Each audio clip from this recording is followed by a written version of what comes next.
emergencia. Entonces, lo que nosotros hemos hecho, y lo hemos declarado así en las ingenierías de cierre, es que ese borde libre va a poder soportar, hemos hecho un esfuerzo un poquito mayor y va a poder soportar hasta 500 años de retorno. Entonces, con eso no hemos tenido en realidad muchos problemas y ha sido pues aceptado sin problema también por el ministerio. Entonces, aplica, claramente no aplica para todos lados, hay que evaluar los riesgos, pero es un criterio que puede ser útil también para que les ayude, ¿no? La guía del Estado, por ejemplo, acá se puede ver claramente la vida útil, el riesgo aceptable de falla, que le decíamos, y los periodos de retornos que recomienda, ¿no? Una infraestructura que va a operar 20 años, por ejemplo, yo quiero trabajar con un periodo o un riesgo de falla de 5%, debo pensar en un periodo de retorno de 390 años, 400 años. Y así se puede ver claramente cómo va subiendo significativamente en función a los años, en función al riesgo aceptable, entre otros. Nada, como referencia lo dejo. Todos estos esfuerzos, la implementación de un comité, el manejo de agua operativo, el involucramiento de la gerencia, del equipo social, de mirar qué pasa en la cuenca, de generar valor compartido, permite a las empresas trabajar de manera responsable, ¿no? Y el Estado peruano ha también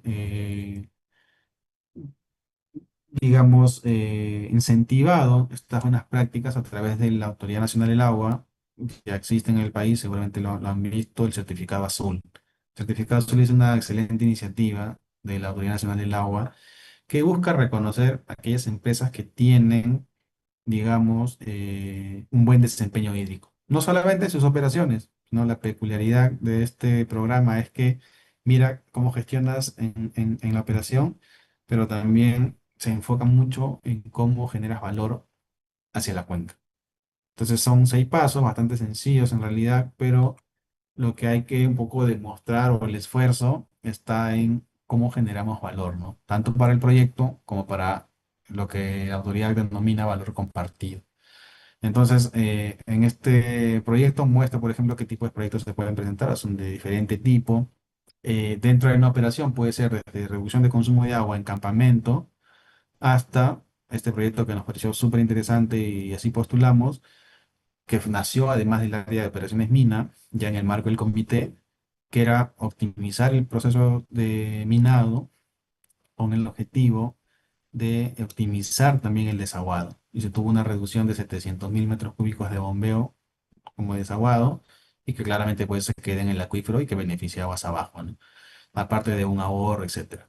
Entonces, esto fue viable, se pudo evidenciar y desde el punto de vista de valor compartido, con el equipo social se trabajó en la construcción de tres viveros en la zona de influencia del proyecto, y además de revegetar el proyecto total fueron casi 2 millones de plantones, pero para el periodo de evaluación de esta postulación fue forestar 300.000 plantones en casi 270 hectáreas.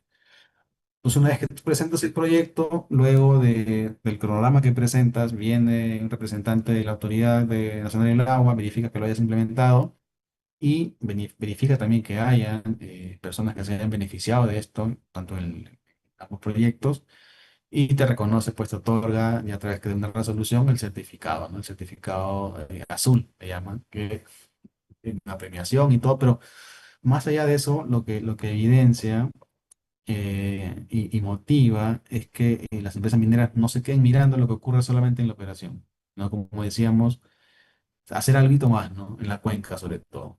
Entonces, me parece una súper buena iniciativa que lo puedan también aplicar. Aplica para cualquier industria en realidad y es una buena forma de demostrar que las empresas están haciendo algo más por ese lado. ¿Ok? Bueno, he querido presentar algunos aspectos críticos de las operaciones mineras. Ya hablábamos que para gestionar lo crítico tenemos que saber la cantidad y calidad. Y las herramientas que tenemos son balance de agua, y hemos hablado un poco, el estudio hidrológico, súper importante que tenerlo actualizado, los periodos de retorno, sobre todo las intensidades de lluvia, que es lo que finalmente afecta o no los caudales, instantáneos al menos. Los estudios hidrogeológicos, para saber cantidad de agua subsuperficial, el estudio geoquímico, primero un entendimiento por ese lado y un estudio hidrogeoquímico para saber la calidad.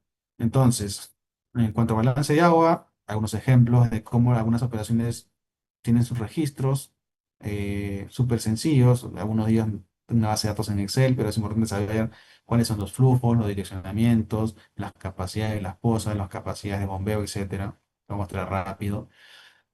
Ya en lo que es balance de agua, por ejemplo, si queremos generar reportabilidad de tipo GRI o cualquier otro reporte tipo ICM también, usualmente vas empezando por componente y consideras todo, ¿no? O sea, los flujos de entrada y salida tienen que ser igual, en resumen. En entrada, precipitación, escorrentía, si hay agua fresca, en salida también todo, agua en tránsito, retención, evaporación, infiltración, tratamiento, o sea, básicamente vas entrando, es un ejemplo práctico, pero más o menos cómo se va enfocando por componente y luego ya sumas todos los componentes, vas integrando cómo se interactúan con otros sectores de la mina y al final integras en un balance más integral. Pero más o menos nace así. Nace con esto, muy operativo, muy chiquito, específico por sectores. Luego puedes ir abarcando un poco más hacia ya un componente principal. Luego hacia zonas de la mina, por ejemplo, zona sur, zona norte, qué sé yo, ya eso depende de cada sector, cada sitio. Y luego ya integras en un balance general.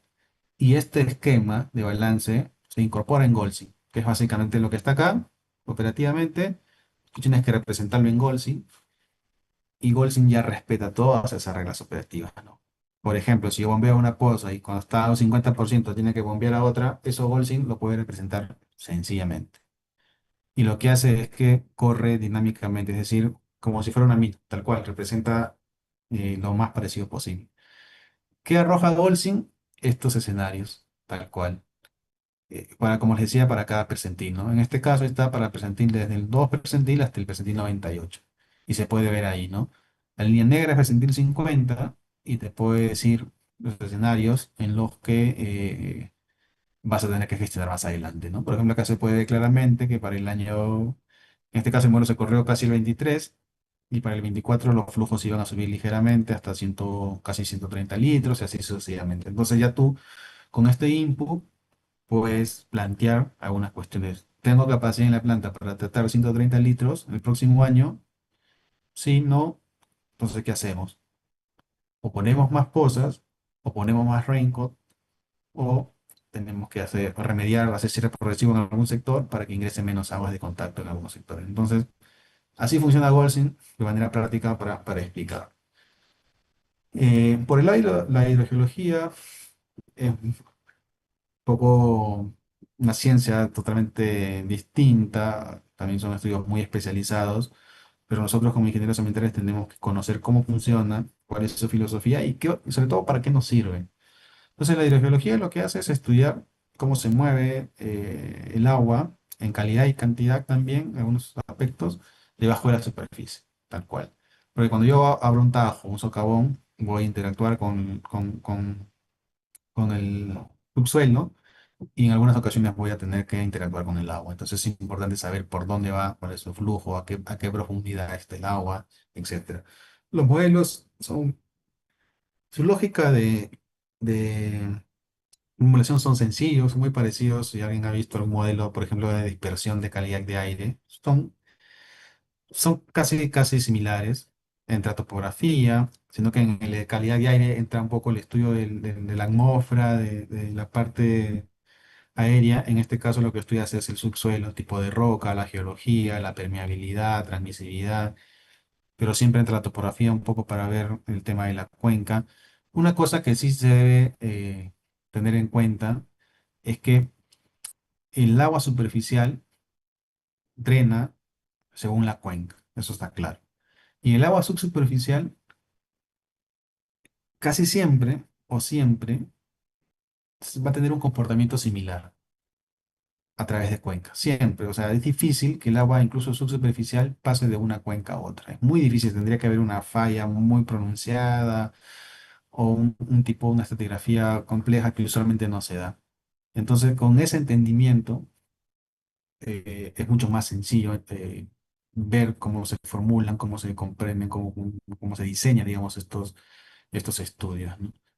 Eh, Nada, pero lo que se hace es representar en un modelo tridimensional las condiciones geológicas o estratigráficas del terreno, la topografía, la precipitación, los componentes, todo el diseño. Y como resultado, te bota, digamos, entre otras cosas, porque tiene mucha utilidad esto, el nivel freático, uno, y segundo, los flujos, el direccionamiento del flujo de algún potencial impacto. Por ejemplo, en el Tajo, en caso hubiese alguna infiltración, ¿cuál sería sus potenciales flujos? ¿Hacia dónde irían? ¿Cuál es el direccionamiento, tanto en profundidad, en tiempo, etcétera? Igual en el depósito de desmonte, ¿no? Te permite validar si tu sistema de drenaje tiene la capacidad de captar todas las infiltraciones, etcétera. Entonces, muy útil, tanto para evaluar impactos como para saber el flujo de agua superficial que entre en contacto con el componente y que por lo tanto tienes que gestionar. ¿Qué calidad tendrá? El estudio hidrogeológico no te lo dice. ¿Dónde tengo esta información? Ya hemos hablado en el estudio hidrogeoquímico, ¿no? Que vamos a ver un poco cómo se formula también. La hidrogeología es muy útil para el cierre de minas, por ejemplo. Tengo un tajo y voy a cerrarlo con un pigley o una especie de laguna dentro del tajo, que es lo que usualmente se hace. El estudio hidrogeológico me va a arrojar eso, ¿no? En cuánto tiempo va a llegar a su nivel estable y qué controles voy a tener en ese proceso. En conjunto con la hidrogeoquímica puedo saber la calidad proyectada del agua del Big Lake en un escenario de cierre. Entonces, son estudios muy útiles que también se recomiendan tenerlos actualizados con cierta frecuencia, perdón, para tomar buenas decisiones. El objetivo principal de ambos estudios, tanto el balance, la hidrología como la hidrogeología, es estimar con la mayor precisión posible y luego ir calibrándolos. Para eso se tiene que actualizar siempre, para ir calibrando el modelo, el volumen de agua que yo debo gestionar en una operación. Otro tema crítico en las operaciones mineras es el drenaje ácido de roca. De hecho, el drenaje ácido de roca es un proceso natural, ocurre en entornos mineros principalmente porque hay mucha mineralización, pero también ocurre de manera natural, sobre todo en sectores donde se ha visto retroceso de algunos glaciares, ¿no?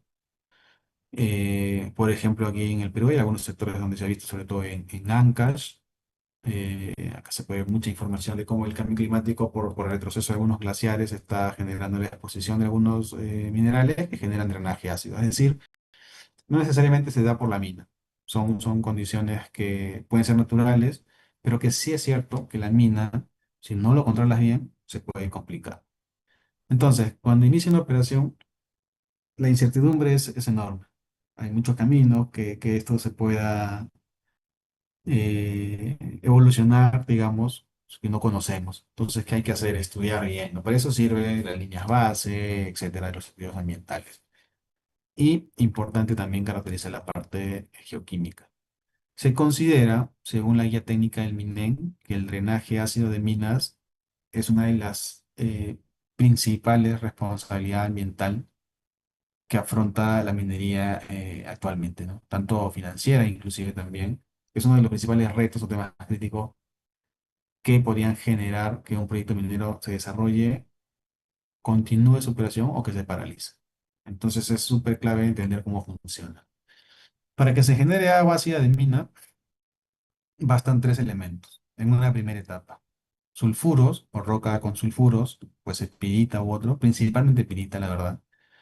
Se ha demostrado que otros elementos no generan tanta acidez. Esto está en entornos mineros, principalmente.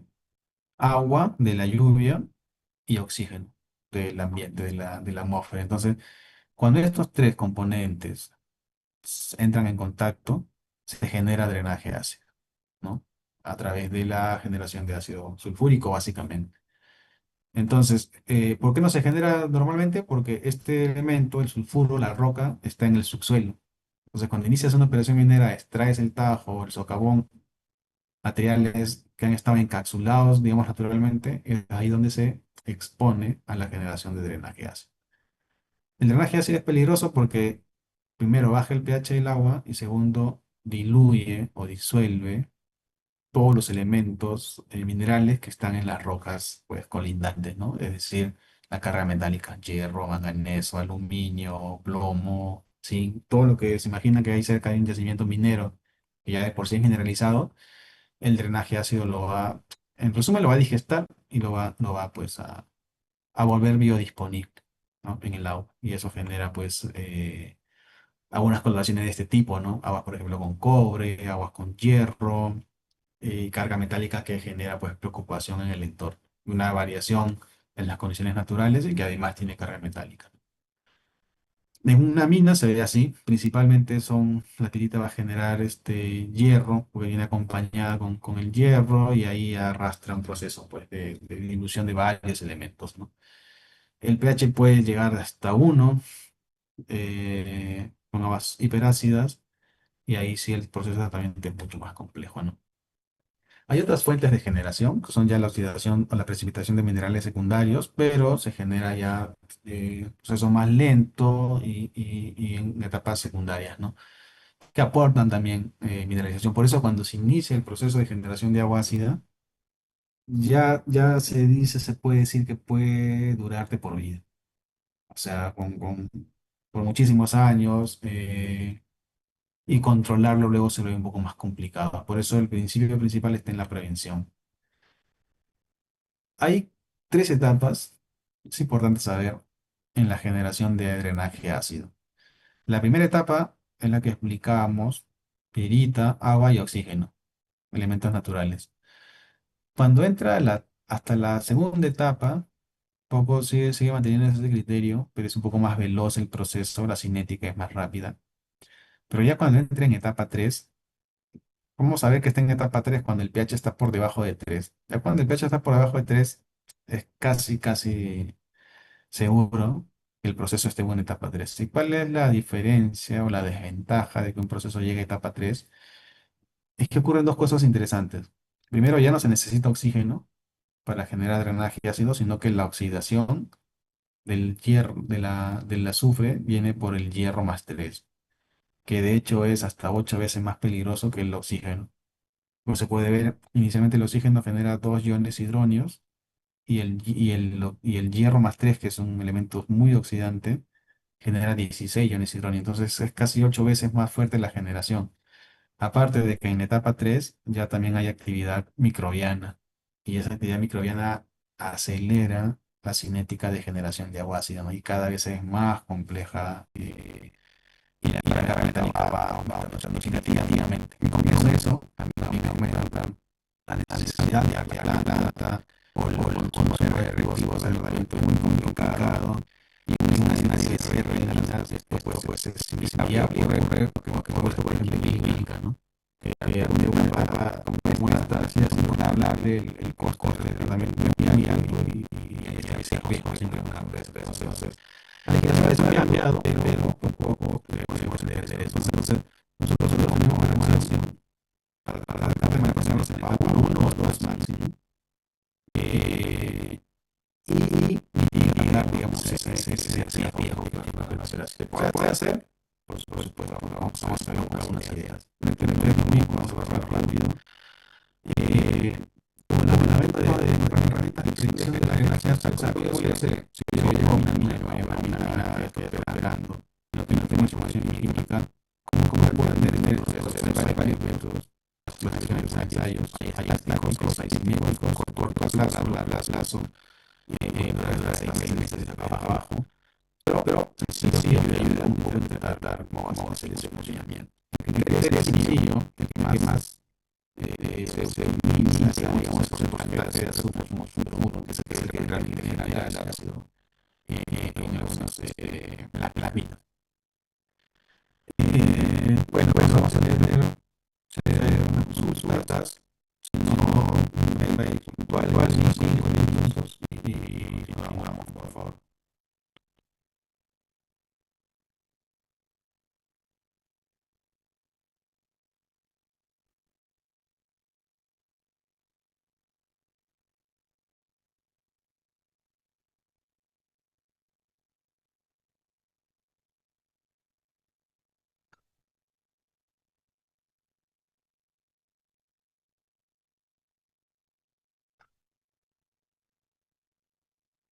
Caterina, ¿tienes alguna consulta? Sí, ingeniero. Usted está hablando sobre el drenaje de ácido de minas y justo estaba mencionado sobre la etapa 3 que menciona, ¿no? Que es una etapa muy crítica, en donde el pH se vuelve muy ácido y también actúa lo que es la actividad microbiana. En ese caso, cuando se llega a ese punto, ¿cómo se podría hacer para poder remediar el agua, ¿no? Claro, a ver, en principio el OPEX va a aumentar, o sea, tienes que llevar la planta en el corto plazo, ¿no? Vas a gastar mucho más en reactivos probablemente, pero si ya queremos actuar de manera preventiva, es decir, tratar de solucionar eso de allí, hay varias opciones. Ya en un escenario de cierre es evitar que ingrese agua, es uno de los criterios básicos del cierre, ¿no? Evitar, si no hay agua, pues no va a haber drenaje.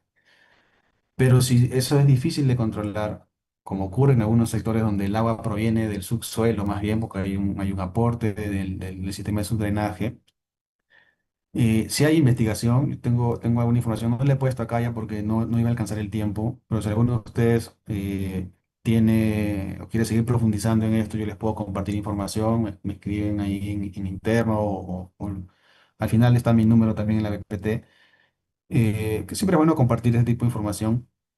Se sabe, nosotros hemos hecho estudios, por ejemplo, en una operación minera al norte del país, en Cajamarca, porque nos hicimos la misma pregunta que tú, ¿no? En algún momento, ¿qué podemos hacer?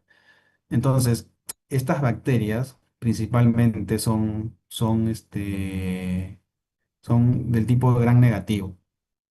Entonces, hicimos algunas pruebas con algunos surfactantes para poder matarlas, ¿no? Básicamente detergentes o otro tipo de surfactante parecido que estas bacterias tienen una especie de protección, como una membrana que las protege justamente de estos ambientes ácidos, que es una especie de capita grasosa, de lípida, que permite que vivan en estos ambientes. Entonces, lo que hace el detergente o cualquier otro elemento parecido a un surfactante es diluir, desintegrar esta protección que tiene este escudo y ya propiamente pues se mueren con las condiciones ácidas del entorno. Eso es, por ejemplo, una de las cosas que se pueden hacer eh, para un poco tratar de reducir. ¿Y cómo ya lo llevamos a la operatividad? Básicamente era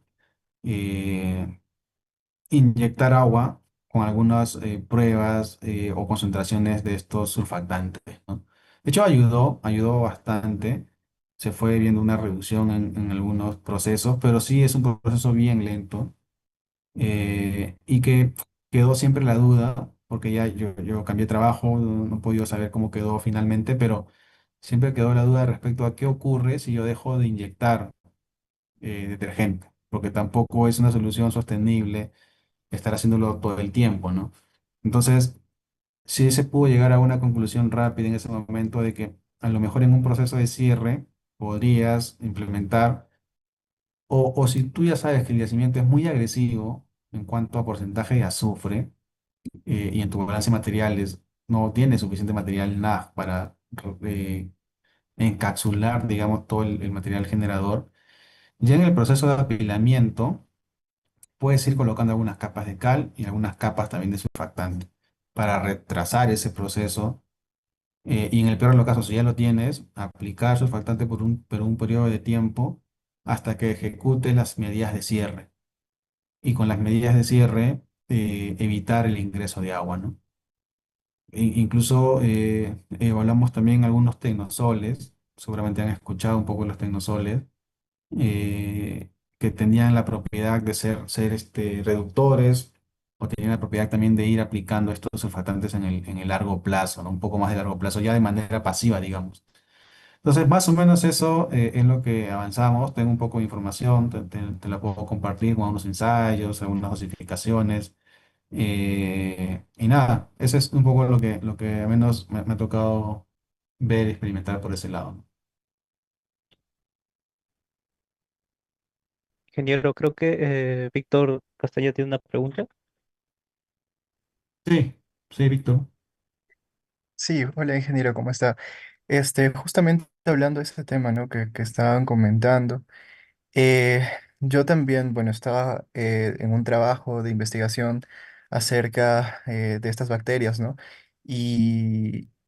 Bueno, yo ya he leído, habíamos investigado, incluso habíamos aislado lo que son las bacterias reductoras de sulfato, que estas también podrían ser o combatir, por decirlo de alguna forma, con lo que son los drenajes ácido de minas, ¿no?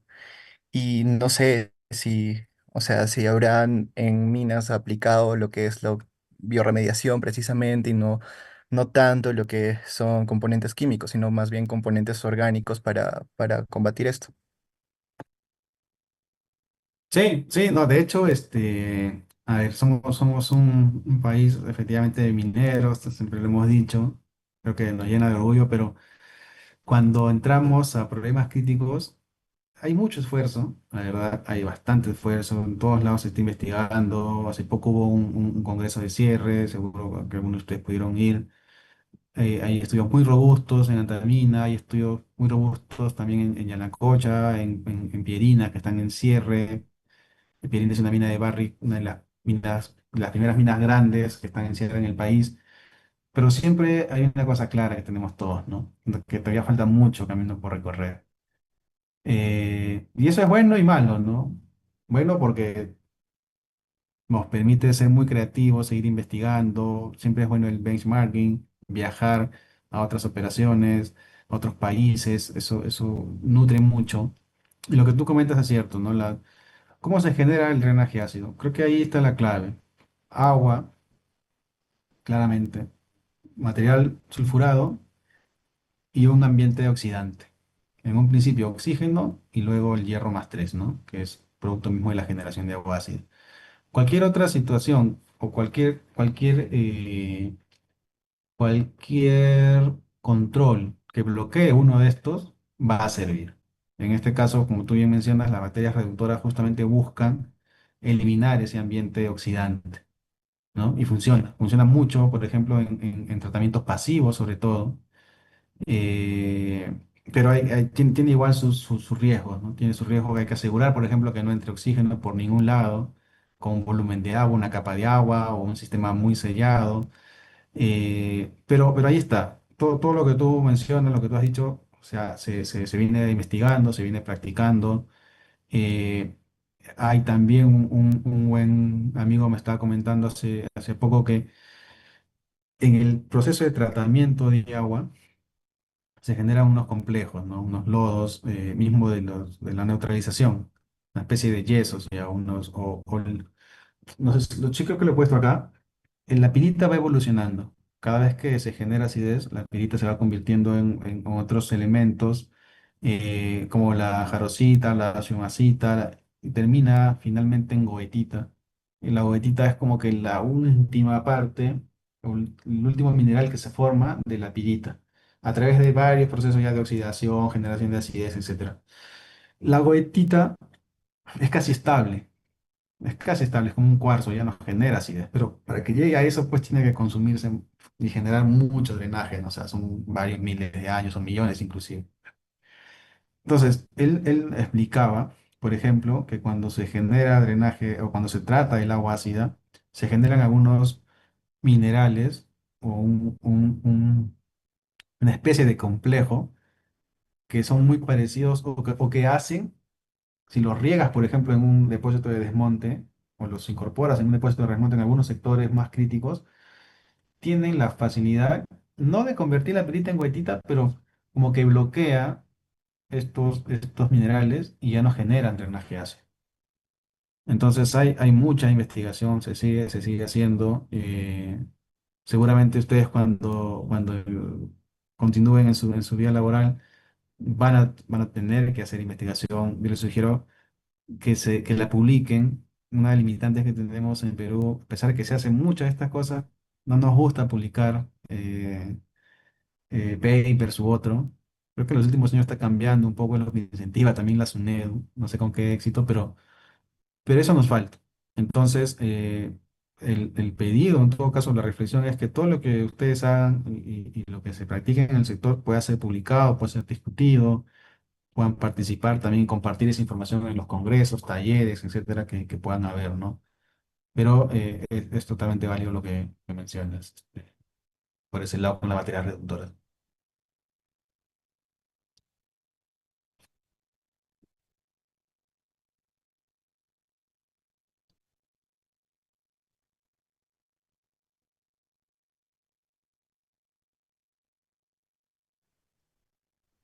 Correcto, ingeniero. Creo que vamos a realizar un receso. 10 minutos, ¿le parece bien? Entonces, volvemos eh, 4:45. 4:40 mejor porque ya pasaron 5 igual para terminar, porque todavía tengo ahí otra información que mostrar, por favor. Pues. Nos vemos en cinco Ay, minutos. ok, ok, no hay problema. 4:40 volvemos entonces. Listo, gracias, gracias.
Listo, ingeniero, volvemos ahora sí para poder continuar. Ya han pasado los Sí, 5 minutos. de acuerdo, ya estamos listos entonces. Muy Listo. bien. Bueno, retomando un caso aplicativo al respecto sobre la caracterización de drenaje ácido. En un proceso de cierre de minas, una de las cosas más complicadas que hay es encontrar material de préstamo o canteras para ejecutar el cierre, ¿no? Sobre todo cuando el cierre, por ejemplo, pide canteras de grava, arcillas, entre otros. En principio es difícil encontrar en un radio de 2 o 3 kilómetros, que es lo económicamente viable, digamos, e ideal para ejecutar cierre.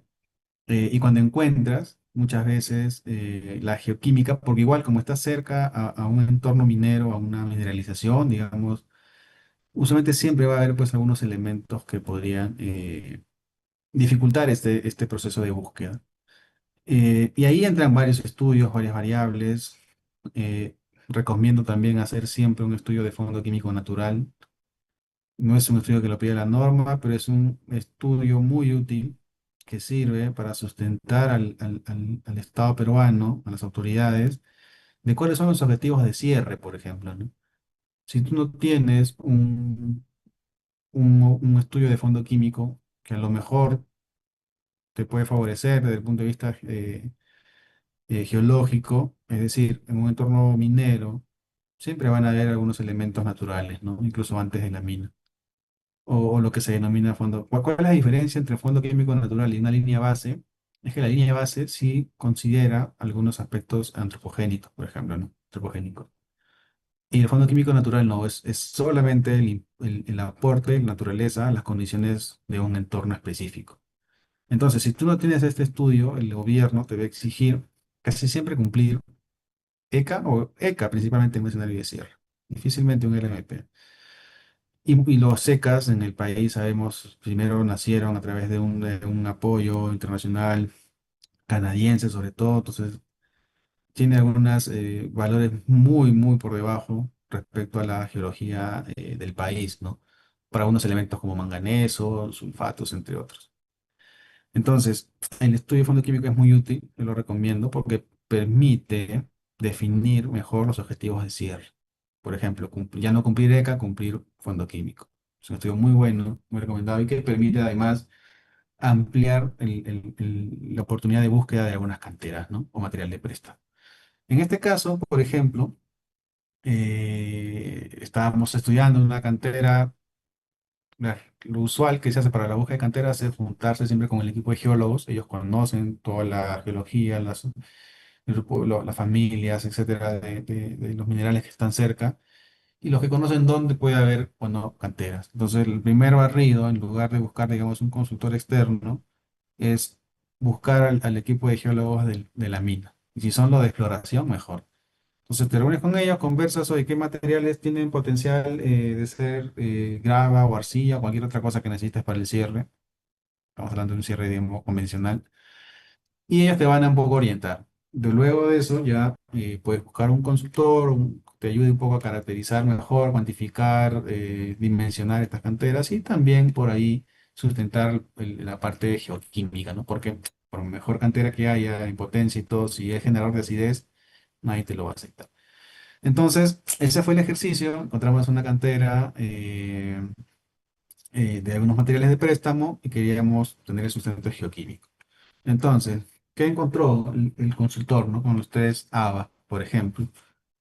Según el análisis, el test ABA tiene una peculiaridad, es muy sencilla de interpretar, pero a la vez genera una confusión bastante complicada cuando lo puedes evaluar con algunos indicadores como el potencial neto de neutralización o la relación inclusive, ¿no? La relación de la neutralización.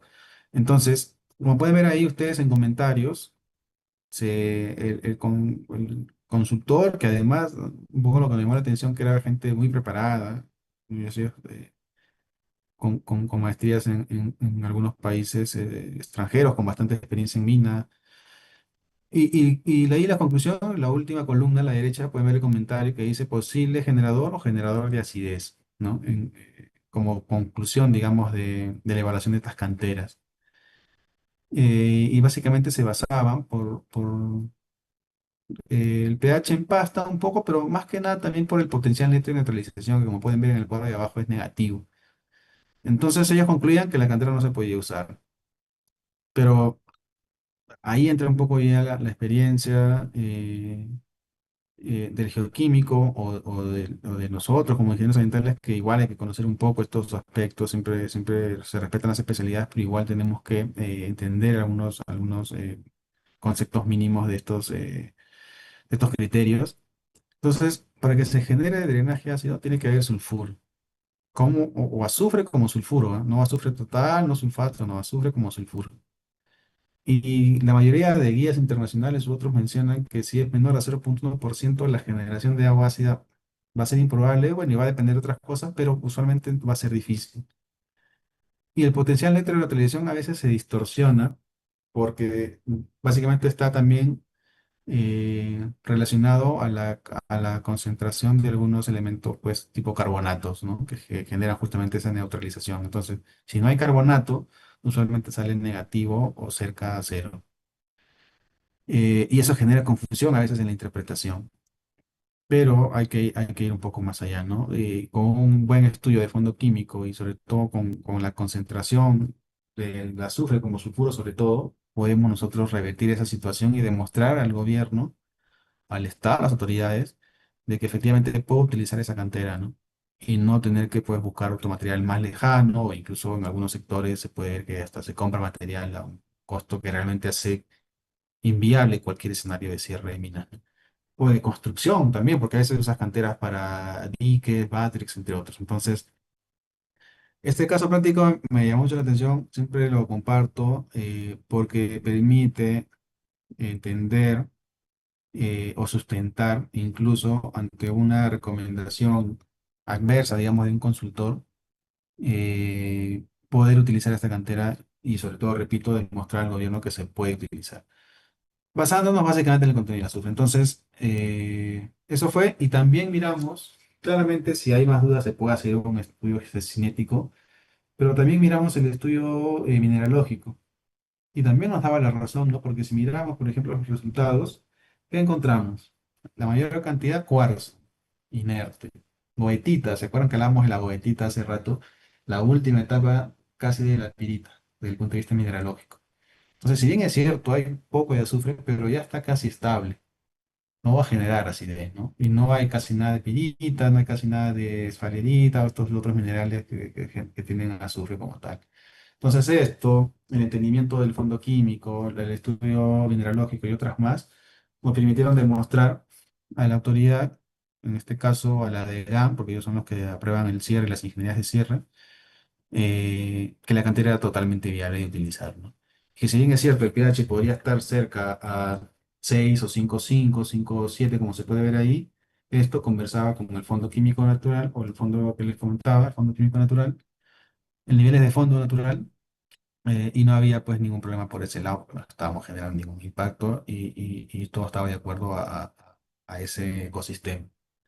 Entonces, por ahí va la reflexión, es un caso corto, pero muy útil, de no siempre quedarnos, digamos, con la recomendación del consultor. Hay que estar preparados para cuestionarla, para buscar una segunda opinión, y sobre todo que esto sí genera mucho valor para la organización, para los procesos de cierre, ¿no? Porque los viabiliza, los hace técnicamente y financieramente muy factibles. Entonces, nada, eso quería un poco compartirles como un caso práctico, ¿no? Y acá pongo las conclusiones, ¿no? Ellos recomiendan incertidumbre con posible generación de acidez tal cual, y eso pues nos golpeaba, nos mataba desde el punto de vista de que nos costó mucho encontrar esta cantera, y descartarla por una interpretación de repente errónea, sí, sí, complicaba bastante el proceso, ¿no? Al final esto claramente se corrigió, se evidenció técnicamente de que era viable, se incorporó también los resultados del estudio de fondo químico natural, y sin ningún problema pudimos utilizar esta cantera para los trabajos en el proyecto. Bien. Hablábamos un poco de cómo revertir una situación fase 3, ¿no? Hay mucha investigación, totalmente válido todo lo que ustedes han dicho. También el ambiente, si tú le pones un ambiente reductor, estas bacterias se van a morir, van a tender a morir y la generación de agua ácida también se va a tener que revertir. El asunto y la complicación o el costo está en cómo generar la suficiente no capacidad, sino volumen también de bacterias reductoras y cómo la inyectas en esta etapa, ¿no? Entonces también esta investigación, si ahí Víctor o alguien más tiene detalle, sería importante comentar al final, de repente o compartirla por el chat. Eh, hay las columnas de Vinograd y una serie de cosas de cómo crear bacterias reductoras, sacarlas, no sé, de algunos sectores donde habitan también, pero hay que evaluar esa parte financiera también. Ahora, ¿dónde está? Siempre hemos visto estos gráficos, ¿no? Creo que cuando hablamos de drenaje ácido, lo primero que aparece son estos grafiquitos, por eso yo los puse, no porque sea información antigua, sino que hace ver el manejo sencillo, ¿no? Es como, hoy tienes desmonte, encapsúlalo, como si fuera fácil. Creo que todo lo que hemos estado en una mina o estamos en una mina, sabemos que este proceso, si no es tan bien diseñado, es casi imposible. Casi, digo. Porque hay formas de hacerlo. Y vamos a ver ahora un caso súper práctico, viable, de cómo llevar esta recomendación que siempre se ha hecho a una realidad operativa. Primero, entender cómo se da el flujo de agua en un componente, ¿no? O sea, viene la precipitación, infiltración, casi siempre vertical y atraviesa por todas las fases que hemos visto y genera drenaje ácido que es colectado por el sistema de captación o fluentes o su drenaje hacia una poza o un sistema de tratamiento. Eh, ¿Qué recomiendan las guías internacionales? Cómo encapsular operativamente? Esto me pareció interesante. Está en las guías internacionales también de drenaje ácido. Hay dos criterios, que varios de estos ya se utilizan en el país.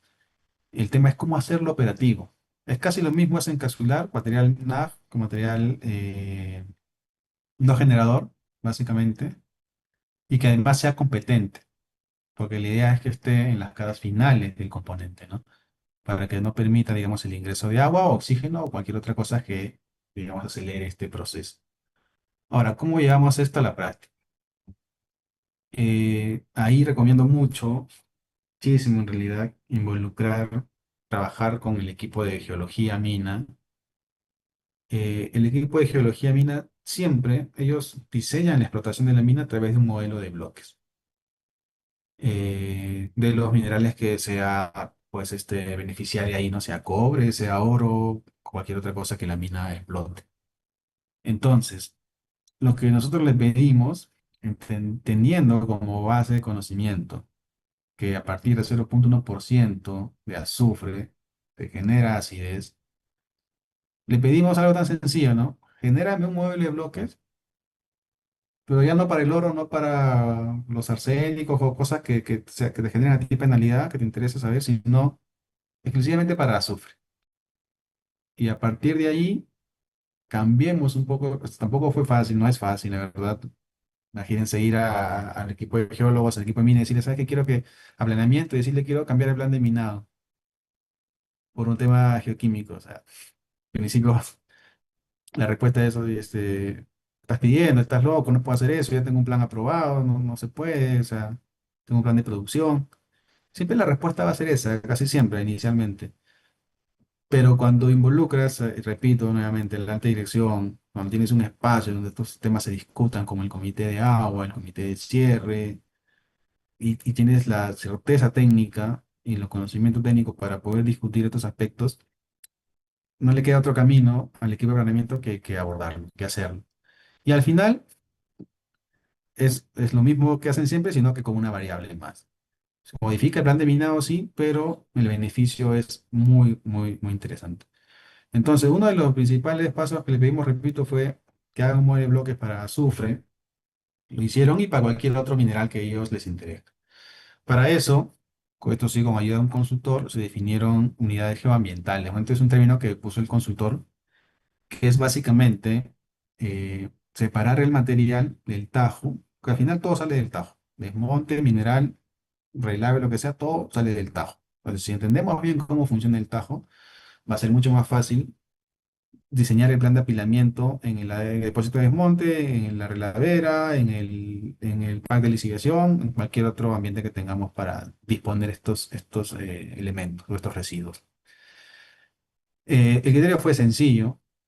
Si no utilizamos unidades ambientales, imagínense definirlo por minerales. O sea, en un tajo hay una serie de minerales muy difícil. Entonces, el criterio, a mí me parece súper práctico, es dividirlo en tres partes. En algunos tajos son dos nada más, dependiendo mucho del contenido de azufre, pero en este caso práctico fueron tres. Tres unidades geoambientales, que es NAF, PAF1 y PAF2. El material no generador menor a 0,1% de azufre, entre 0,1 y 1 PAF1, que era moderadamente generador de acidez y lisión de metales, y el PAF2, que era ya un elemento mucho más agresivo, con porcentaje de azufre mayor a 1 inclusive. Entonces, ese simple ejercicio fue el criterio que entró al modelo de bloques y al final te permite obtener un balance de materiales de acuerdo al plan de minado, de cómo se va a ir comportando esa generación, es decir, cómo va a ir saliendo del tajo esos materiales. ¿Con qué objetivo? De poder de repente rediseñar el apilamiento, la explotación del Tajo, por eso le decía, rediseñar el plan de minado con el objetivo de que en los últimos años del proceso de explotación y disposición de elementos en los depósitos de desmonte u otro, haya una cantidad importante de material NAG, ¿no? Este es, por ejemplo, este es el modelo inicial. Como se puede ver, en los últimos años casi no hay material NAG. Entonces, ¿cómo encapsulas si en los últimos años que vas a disponer material en un componente no hay material NAG? Entonces, claramente esto era un tema que no iba a funcionar. Entonces, se rediseña el asunto con el objetivo de invertir esta figura, ¿no? Que en los últimos años haya material nada. O guardar algunos espacios en el centro del depósito, qué sé yo, ya, donde se pueda colocar. Entonces, ese fue el criterio, sencillo. Tuvieron que haber algunos cambios, pero eran necesarios y sobre todo eran viables. El modelo de bloques arrojó este gráfico interesante. Hicimos, en este caso, en esta mina, había un problema también con el mercurio que afectaba el proceso de desaguado del Tajo y que también era un KPI importante en el sistema de tratamiento de la planta. Por eso que se hizo, se valoraron los dos aspectos que les comento, tanto el modelo de bloques para azufre y el modelo de bloques para el mercurio, en este caso, que era un elemento crítico en esta mina. No se tiene que hacer siempre, ¿no? Si en otras minas tienen problemas con manganeso, harán del manganeso. Si hay zinc, tendrán que hacer con ese elemento que a ustedes les interesa conocer y gestionar. Y se pudo entender que el material crítico, por ejemplo, generador, está para el lado del intrusivo, en la zona, digamos, noreste del Tajo, ¿no? Entonces, con este entendimiento ya se pudo diseñar un nuevo plan de minado que asegure, digamos, que estos materiales generadores sean explotados de manera más rápida para que puedan ser luego encapsulados por el material no generador.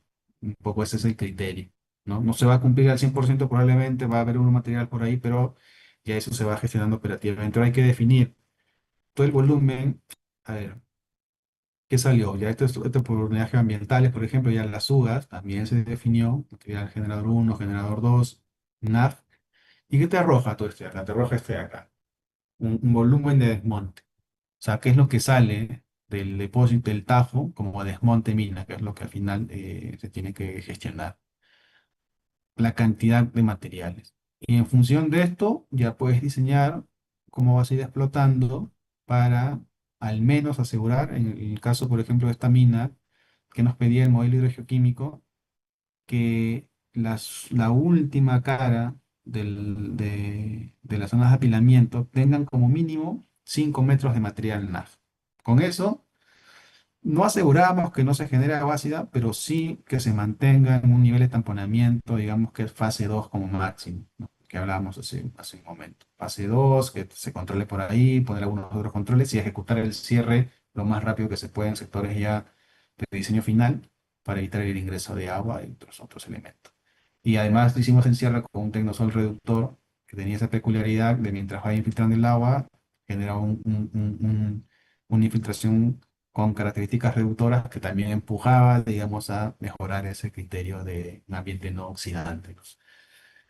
Entonces, eso fue, se evaluaron también algunos otros escenarios, ya esto como el modelo hidrogeoquímico que les decía, que agarra variables geoquímicos, incorpora la hidrogeología para flujos, pero que también permite evaluar estos escenarios.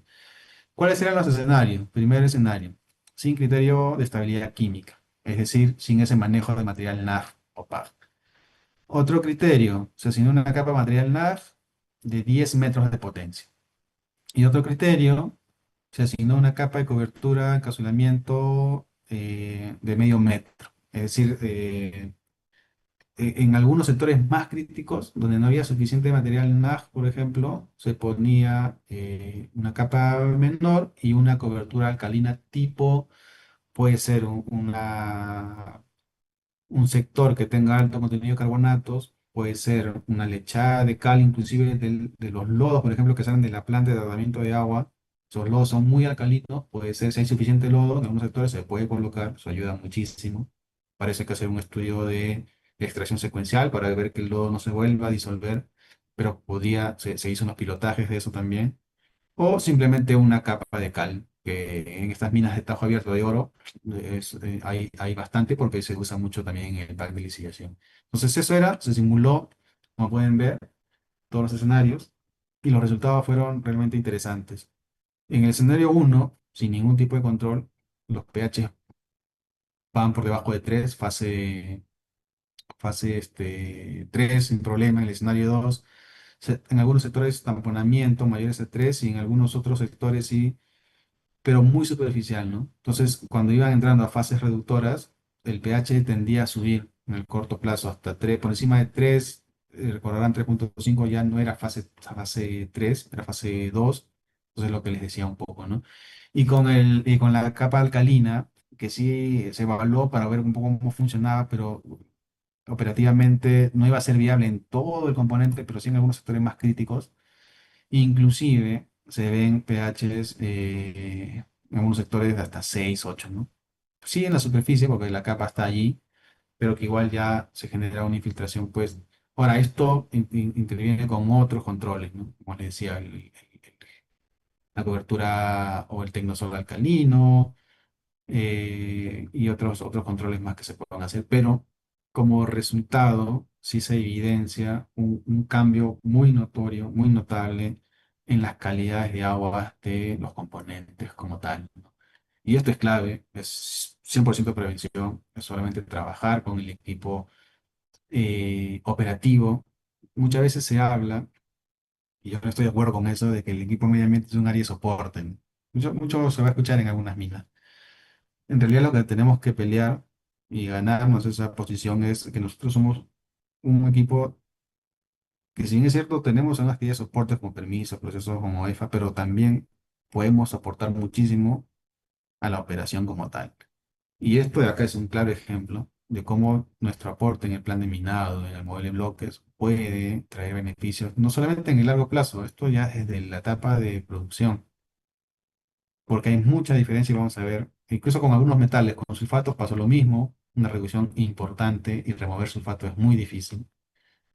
Manganeso igual, una variación en las concentraciones, en algunos otros elementos también. Y la pregunta viene, ¿esto ayuda, o sea, en la práctica ya, en caso real, tangible, ¿se ha visto algún cambio de estos criterios? Les comento un caso bastante interesante. Son dos minas en las que trabajé. La de la izquierda es unidad minera La Arena de Pan American Silver, en atajo abierto de oro. El depósito de desmonte en esta mina es bastante grande, 231 hectáreas. En este sector se hizo manejo que les comento, material NAG, PAG, encapsulamiento en las capas finales del componente, o manejo hay un esfuerzo grande con el equipo de planeamiento, geología, pues se incorporó una matriz de monitoreo de azufre, etcétera. Y al costado es unidad minera, digo los nombres porque creo que no hay nada que ocultar, en Cajamarca, la minera La Zanja, una mina muy bonita también, un joint venture entre Buenaventura y Newmont, ambas de oro plata. Y en este caso, el depósito de desmonte es mucho más pequeño, como pueden ver. El de acá tiene 21 hectáreas. Este es el depósito de. Acá habían dos tajos, Tajo San Pedro y el Tajo Pampa Verde. Cada tajo tenía su propio depósito de desmonte de 21 hectáreas el Pampa Verde y el de San Pedro Sur, 36 hectáreas, o sea, mucho más chiquitas que el depósito de desmonte de la arena, mucho más pequeña. Pero la calidad del agua, por ponerle un poco resumen, uno sin control hidrogeoquímico, otro con control hidrogeoquímico, y la diferencia en realidad es abismal. Ya caso palpable, caso real, ¿no? En el costo de tratamiento del agua en La Zanja era muy alto. De hecho, para empezar el CAPEX tuvimos que construir plantas muy grandes, muy costosas, de casi 18 millones de dólares en cada uno de los tajos, de los depósitos. Y el costo de tratamiento bordeaba también los casi $4 por metro cúbico de agua.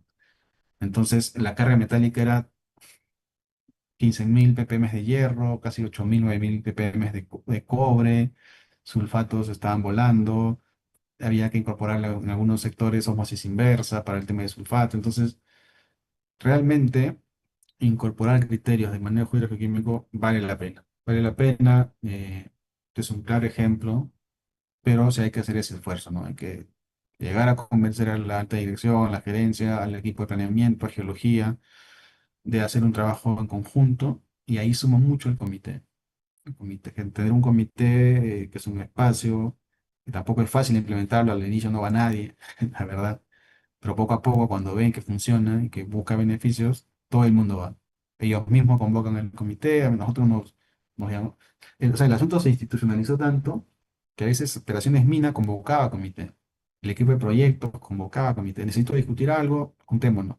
Eso es el mundo ideal, digamos, en cómo un activo, como un proceso que nace del lado ambiental se vuelve un activo de una operación minera, ¿no? Entonces, creo que es un poco lo que se debe buscar y que se interiorice, se institucionalice un espacio técnico participativo para discutir estos asuntos, ¿no?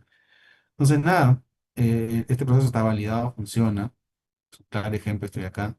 Y es algo que también se está buscando ahora, bueno, ahora en Safranal, ¿no? Que estamos en pleno proceso, digamos, de diseño y discusión de todo esto de acá. En fin, bueno, ya como tratamiento de agua, creo que esto ya lo conocemos todos. Los metales se disuelven o se diluyen a pHs bajos o pHs altos. Y hay un rango de pH entre 6,5 y 8,5 usualmente, donde la mayoría de ellos precipitan, ¿no? Excepto manganeso y una otra cuestión. Si es que no se oxidan o se generan algún cambio de las condiciones propias de cómo funciona cada curva de sedimentación de los metales. Y esto es válido, súper importante conocerlo porque es el criterio básico que se utiliza para tratar el agua. Entonces, bueno, en avances de tratamiento de agua hay muchos avances en los últimos años, de todo tipo, técnicos, geoquímicos, desde el punto de vista también de las regulaciones, el tema social que ya hemos hablado bastante. En tecnologías, básicamente tenemos las que son a través de neutralización, por cal, soda, cualquier otro agente neutralizante. Las que más se conocen son las HDS, plantas de lodos de alta densidad, básicamente con cal, aplicación de algún oxidante en algunos casos, como aire u otro elemento, cloruro férrico, etcétera, floculación, sedimentación y descarga. Si hay manganeso, aluminio, pues se puede hacer en doble circuito. Primero algunos metales a pH 6,5 desde 4 ya el hierro en realidad hasta 6,5 luego una segunda etapa para el manganeso a pH 9 en promedio, depende de la oxidación que queremos darle también. Se remueven todos los elementos, sale el lodo, se descarga sin problema, se reduce el agua, ¿no? Los lodos usualmente son ya manejados con filtroprensas que pueden servir, como les decía, para procesos de cierre de mina, porque son lodos que tienen una alcalinidad muy alta por la cal que no llega, digamos, a reaccionar, siempre va a quedar. Ya no es un residuo, hay que hacer algunos estudios. Les decía, la extracción secuencial sirve para de- mm, saber cómo se comporta el lodo ante un escenario de potencial uso final. Y les comento un caso también. La lógica, a nosotros como ingenieros ambientales muchos nos han enseñado, si algo es peligroso, encapsúlalo. Entiérralo, mételo donde nunca pueda llegar a interactuar con otra cosa. Entonces, cuando no habíamos hecho estos tipos de estudios, teníamos lodo y acá decíamos un lodo igual es peligroso, hay que encapsularlo lo más profundo que podamos en el depósito de desmonte. ¿Y qué nos pasó? Que con el tiempo empezó a aparecer en algunos taludes del depósito agua ácida, más ácida de lo normal, puntual, así focalizado. Entonces, después ya de varios análisis, fuimos dándonos cuenta que esos afloramientos se daban en zonas donde justamente habíamos encapsulado, aguas abajo, donde habíamos encapsulado estos lodos, ¿no? Entonces, buscamos un consultor porque sí, sí, era algo nuevo en ese momento, hablamos del 2012, más o menos, 2013, y este consultor, ya con bastante experiencia, nos recomendó este ensayo de extracción secuencial, ¿no? Que es someter un material a varias fases, de 7 fases más o menos, con diferentes tipos de materiales, de productos, desde agua hasta el elemento más oxidante o digamos que pueda hacer que reaccione lo más fuerte posible. Y es súper útil para saber más o menos en qué condiciones un residuo tipo lodo de tratamiento es estable y a qué condiciones va a generarse una redilución, digamos, de elementos que ya han sido estabilizados por el tratamiento.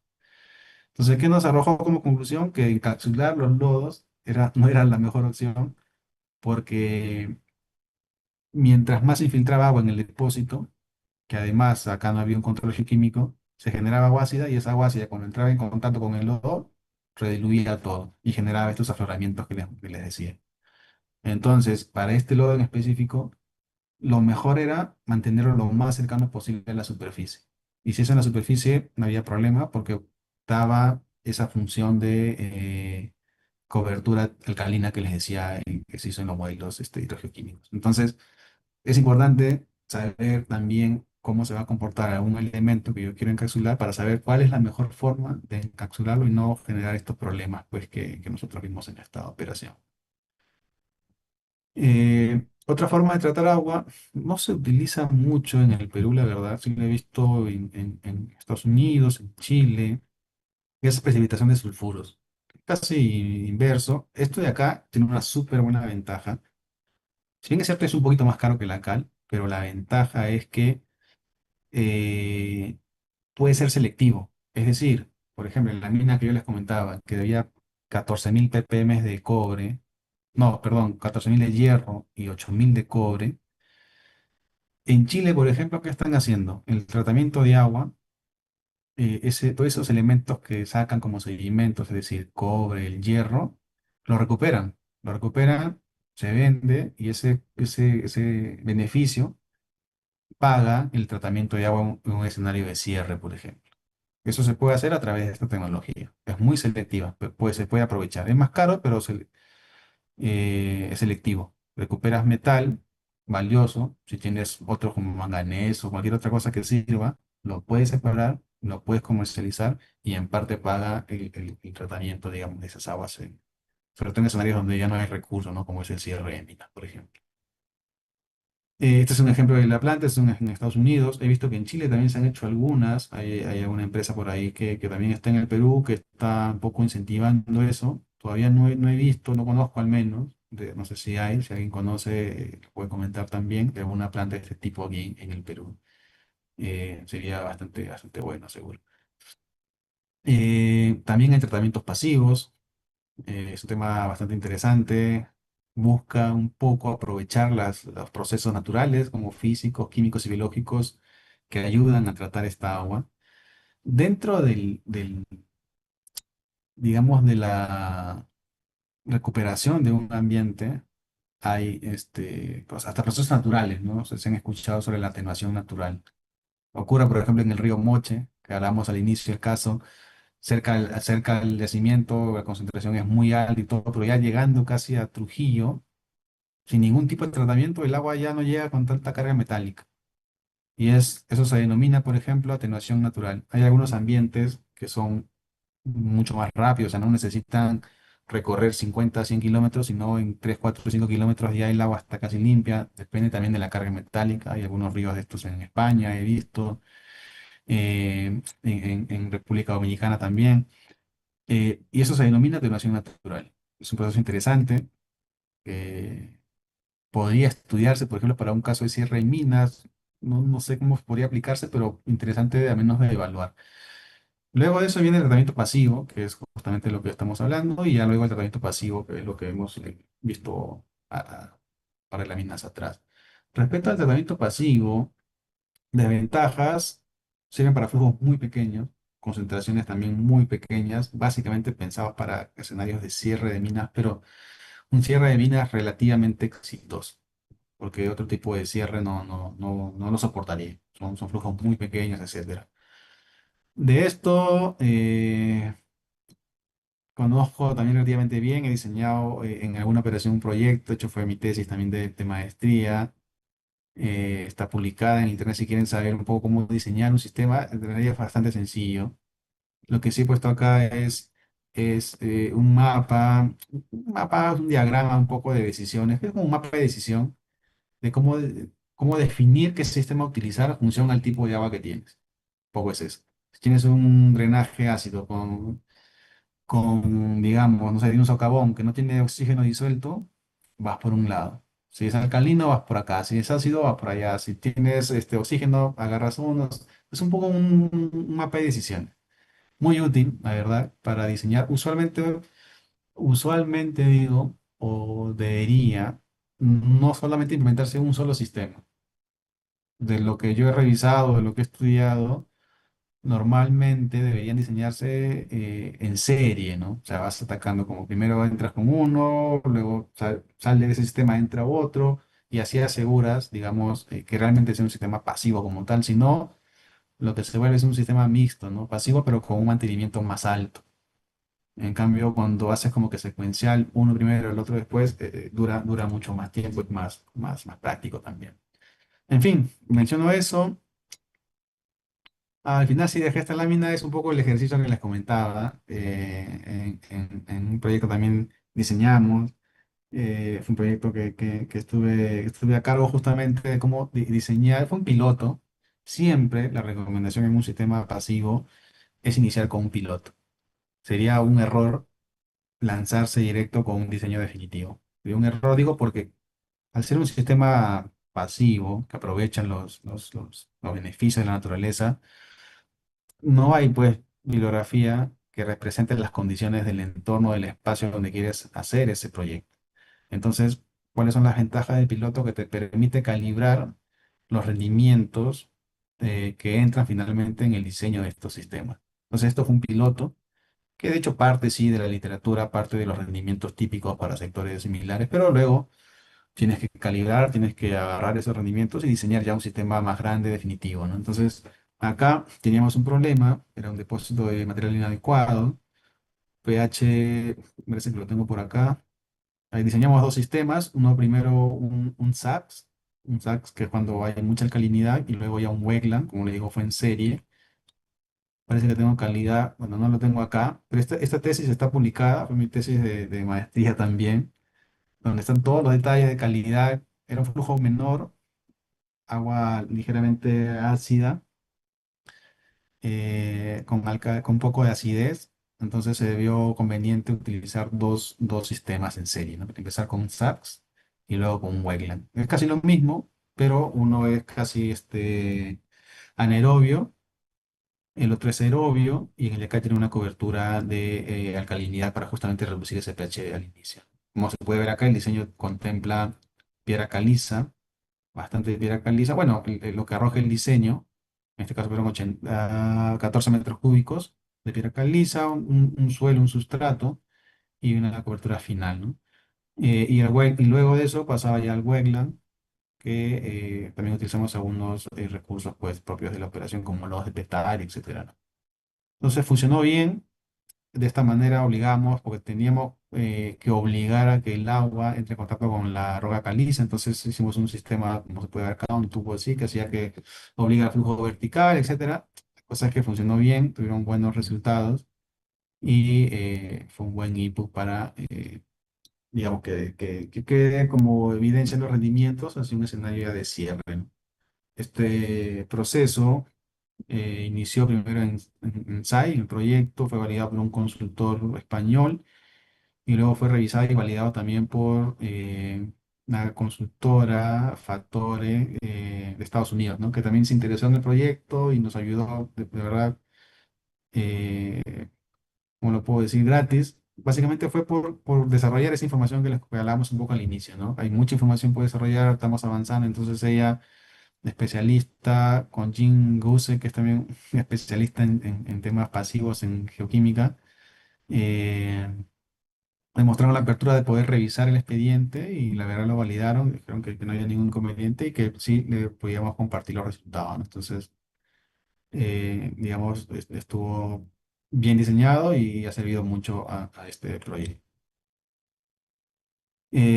Bueno, eso es como parte operativa, pero espero haber mostrado información que sea útil para ustedes, sobre todo llamando a la reflexión de encontrar esos espacios donde podamos alzar la mano, involucrar a la gerencia, pero mostrar beneficios, ¿no? Mostrar beneficios al proyecto, mucho seguimiento, 3W, que los planes de acción sean materializados, que se haga ese seguimiento, creo que es lo que busca también la gerencia, ¿no? Si la gerencia de operaciones o cualquier otro gerente ve que el comité se reúne, pero que no se toman decisiones o que no se hace seguimiento, va a perder seriedad, va a perder esa oportunidad de ser ese espacio, ¿no? Entonces, ahí hay que buscar las herramientas para que los acuerdos, los pedidos, los recursos que se solicitan sean directamente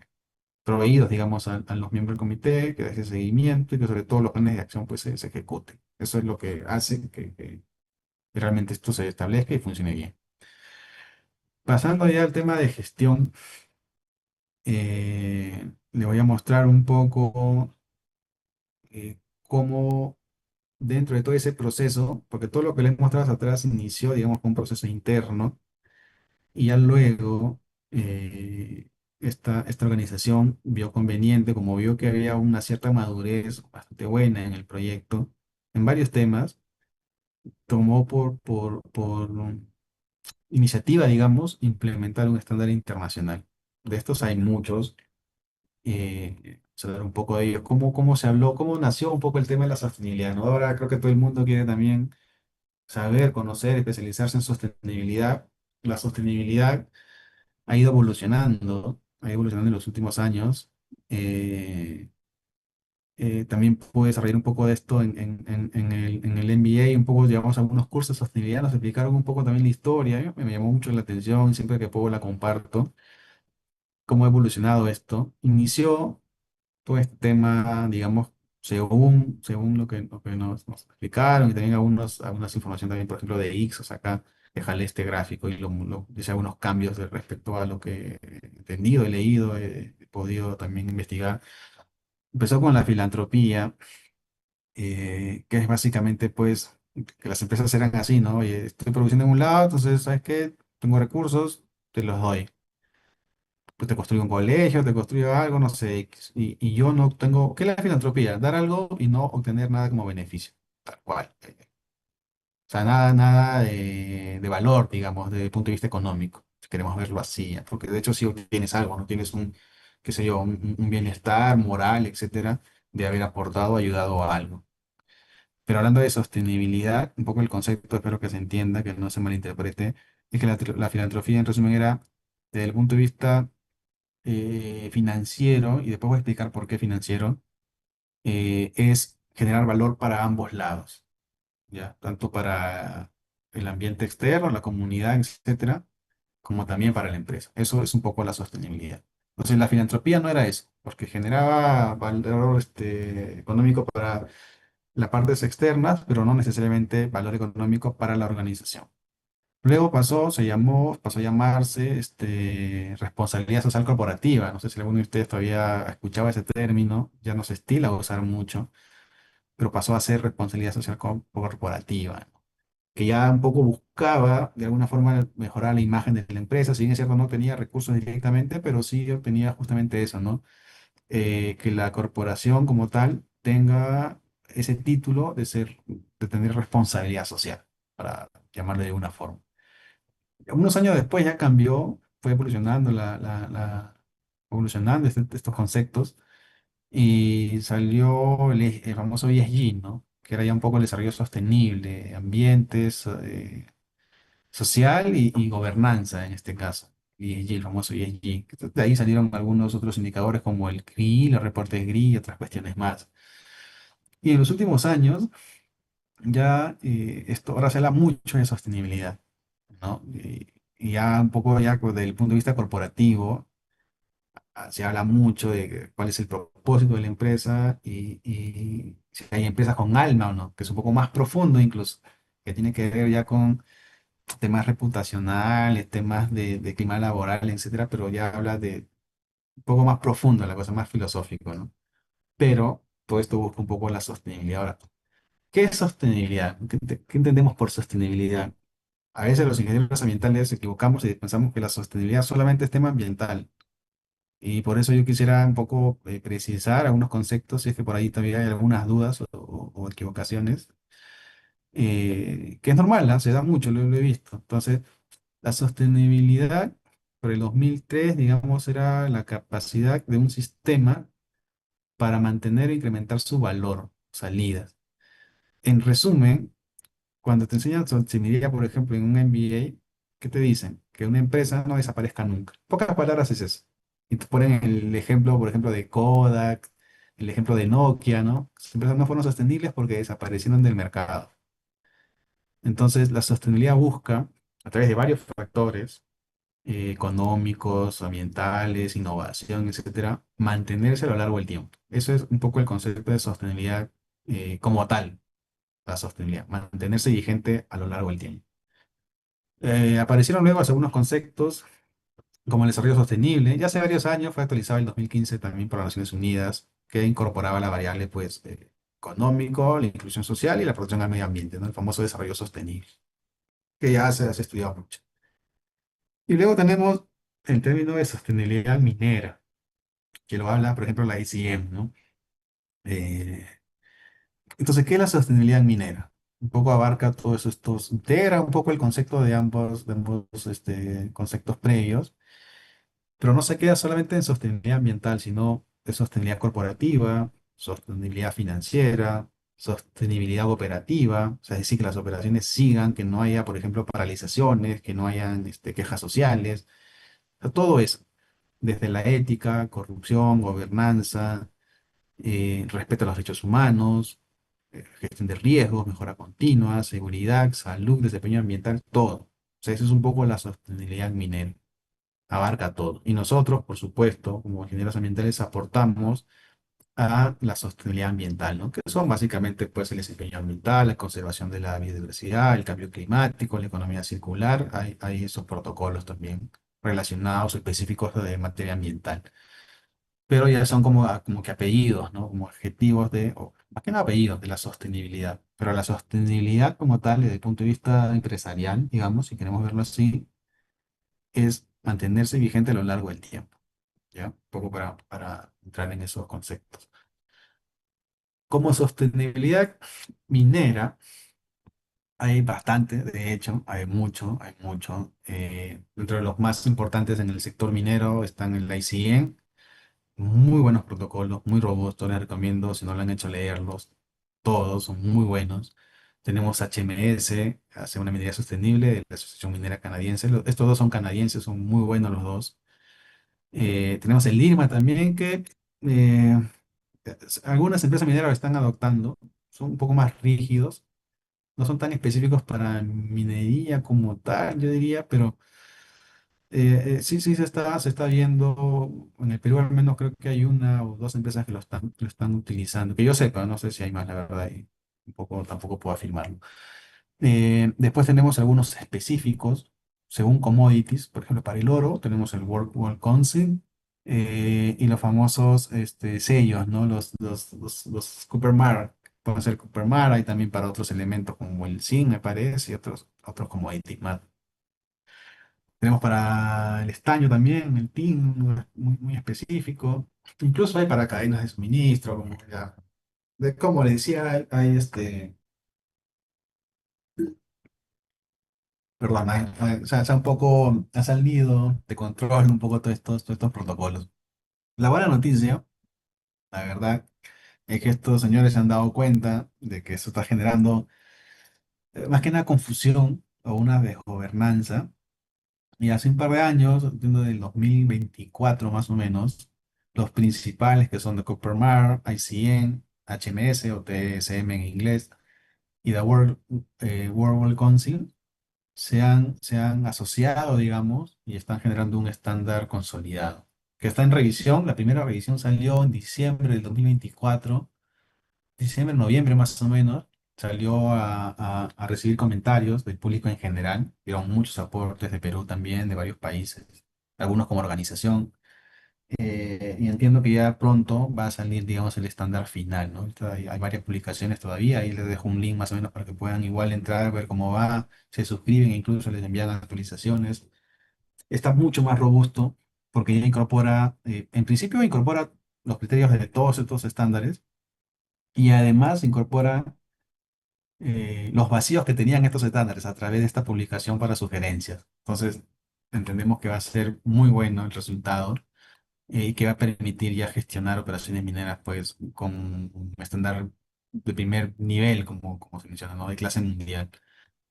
Este estándar, todavía les digo, está en revisión, tiene etapas finales, tiene 24 áreas de desempeño.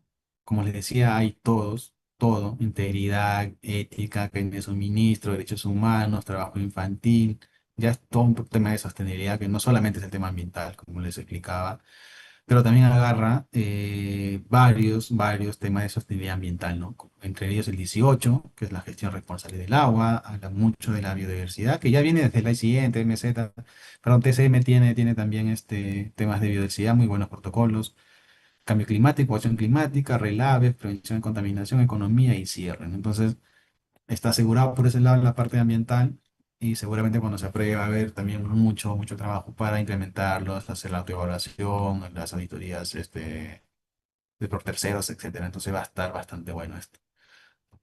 Yo les voy a explicar hoy un poco cómo funciona, cuál es el sentido de estos estándares. Cuando yo todavía estaba estudiando pregrado, se puso, me acuerdo, de moda, después se comoditizó un poco las ISO, ¿no? La ISO 14001, estos estándares muy buenos ayudaron bastante. Después se comoditizó, digo, porque ya no había empresa que no tenía, ya no era una distinción, era más un commodity, era algo común, digamos, tener esta ISO 14000 se había vuelto algo normal, digamos, no aseguraba, digamos, un control. Y las empresas mineras fueron migrando en un principio, dejaron la ISO, varias empresas dejaron la ISO y fueron migrando a estos estándares. ICN, HMS, las empresas de oro fueron al Consejo del Oro, Código de Cianuro, eh, pero se dieron cuenta que estos protocolos no son una receta, son una guía, tal cual, son protocolos, son guías, te sugieren cómo hacer las cosas bien, digamos, ¿no? Pero hubo una desgobernanza en la documentación. Entonces, la tendencia en los últimos, yo diría, 2, 3 años, es abordar ambos. De un sistema de gestión con la ISO y complementarlo con estos protocolos. Y ahí realmente se tiene un sistema de gestión mucho más robusto, mucho más robusto. O sea, mi recomendación al final es no descuidar ninguno, no porque agarro un estándar internacional, dejo una ISO o agarro una ISO y esto, sino eh, ver cómo se complementan, cómo fortalecen el sistema de gestión. Entonces, son muy parecidos. Acá parece que se puesto los resúmenes de empresas, la ICN y los protocolos son muy parecidos a los protocolos de HMS, los tópicos son muy parecidos, la compra igual, casi todos trabajan en biodiversidad, cambio climático, cierre relaves, como parte ambiental, seguridad, etcétera, casi todo. Entonces vamos a hablar ahora de los HMS. HMS son trabajos de las financieras de una minería sostenible. Como les decía, son las delegaciones de Canadá, la MAC, que busca una minería responsable. Si todos sus miembros y en Canadá la mayoría de empresas mineras o tienen sede en el mundo, a implementar este protocolo, ¿no? Que buscan incluir las comunidades, impulso la música también del IES, ya indica que si una empresa certifica con esto, que tiene una práctica de 6 niveles. Eh, y también tenemos hacia tanto los trabajadores como las personas o comunidades salariales. Como decía, tiene una serie de protocolos de diversidad, igualdad, diversidad, cambio climático, crisis de comunicación,